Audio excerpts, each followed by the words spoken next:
What is going on, gamers, and welcome to my channel. I'm True Vanguard, longtime Battlefield gamer and fan, and in this video I'm just going to share some of my advice for extending your kill streaks, racking up multiple kills in succession, and getting some pretty major scores in your Battlefield matches. Everyone likes to be on top, everyone likes to have great games. Here's some advice on how to make that happen. Now, this particular footage from me on Recon here on this game of Rush. I ended up over 50 kills in this match. I had a great match.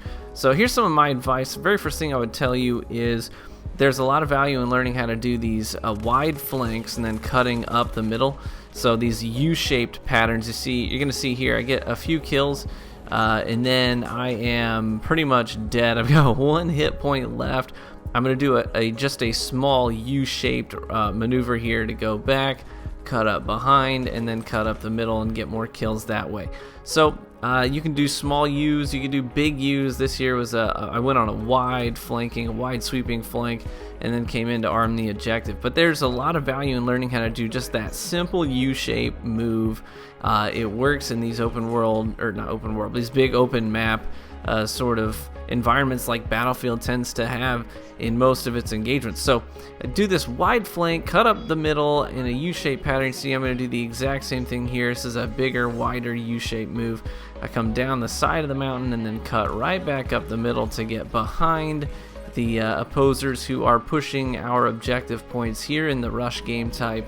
So learning how to do these wide flanks and cutting up the middle, it's something that it's so simple, but the more you do it, the more you're going to rack up these kills where you get behind enemy lines, you get behind groups and squads, and it can lead to some nice multi-kills. So start thinking about that. Do those U-shaped patterns. It's not an automatic triple kill or something like that. You obviously still have to play well, but make sure you're doing these motions, because most people will take the shortest possible route to get from point A to point B. That's generally running straight down the map and using the trails and paths and roads that are given to them. That leads me to my next point. Never feel forced into a pathway or a road or a trail just because it's there. One of the things that games like this, it's sort of this illusion that it gives you, is sort of a way that it helps. It encourages you when you're playing sort of mindlessly. You're just kind of going about your business. It encourages you to take specific paths, although the map itself is highly traversable. You can take any path you want most of these maps, but if you're just kind of spacing out, you will just find yourself naturally going down roads and paths, and those are traffic points, and it's easy to get yourself killed when you're going down traffic points like that. These highly traversed areas of the map, it's easy for you to get killed there because people are expecting to find you there. So never feel forced into taking a path or a road or a trail just because it's there. You have the freedom to move around the map in a lot of creative ways, so take advantage of that. One of the things that games like this does is it makes you like the mouse in the maze. The mouse just feels like it has to go through these avenues and these alleyways, and it forgets the fact that it can go up and over those walls. So be creative in the way that you move around the map. And talking about mobility, you have to stay mobile. Games like Battlefield have some pretty consistent countermeasures to camping. So you can get spotted, mortars will mop you up. People have started unlocking mortars in this game now with the support class, and it's ridiculous. Sometimes those things are obnoxious to go up against. So you have to make sure that you are staying mobile if you want to go on kill streaks and string kills together. Stay mobile, keep moving. Another thing I would tell you, another bit of advice, is it's really easy to zone out in games like Battlefield because of the scale of it. Sometimes it's easy just to sort of, in terms of your cognition, play passively. You're just you're running for extended periods of time in between engagements often. It's easy to space out. So an unfortunate side effect of that is that it's also easy to forget or not think about your equipment. Make sure you are taking advantage of the equipment that is made available to you. Make sure that you're taking the time to customize your loadouts and customize your equipment according to your needs and your desires in the way that you want to play the game.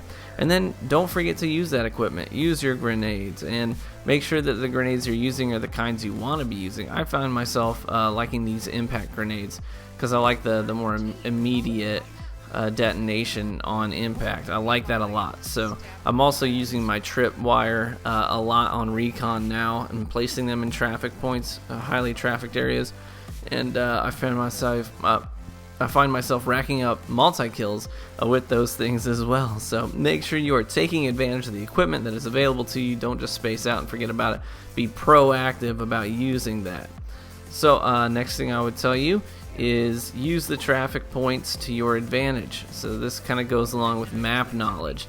There are certain areas in the map that are highly traversed, and being aware of those areas can lead to kills pretty consistently. Take advantage of choke points, doorways, bottlenecks, whatever it may be. Here on this particular map, this map is in the forest, but there are lots of these little valleys that force players to move through them instead of going over hills. So they tend to come through. So use these traffic points to your advantage. One of the things that I like to do is also when you're playing objective-based games and you're playing defensively, like you see here, finding a position that gives you multiple vantage points on the trafficked areas is a really nice thing to do. You can rack up a number of kills in quick succession, but just don't stay there too long.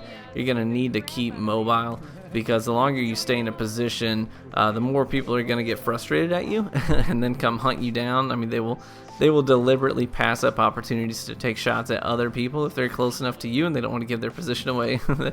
You can get under their skin, so don't camp. Camping is not a way to lead to long kill streaks. Even as a recon, you got to move around quite a bit, because people will change their classes and counter snipe you when you give your position away.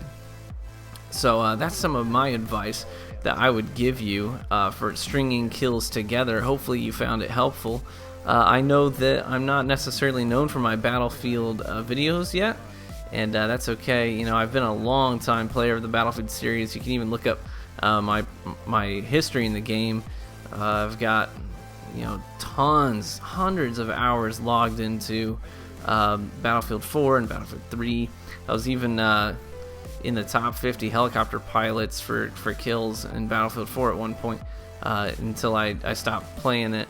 But you know, I've got a lot of history with this game. I'm really looking forward to diving deeply into Battlefield 1 here. I'm enjoying it so far, and I don't anticipate I'm going to stop anytime soon. So feel free to hang around and check out the channel for more Battlefield 1 videos. There will be more to come, and hopefully you enjoyed the gameplay, guys. I appreciate it, and I will catch you on the battlefield.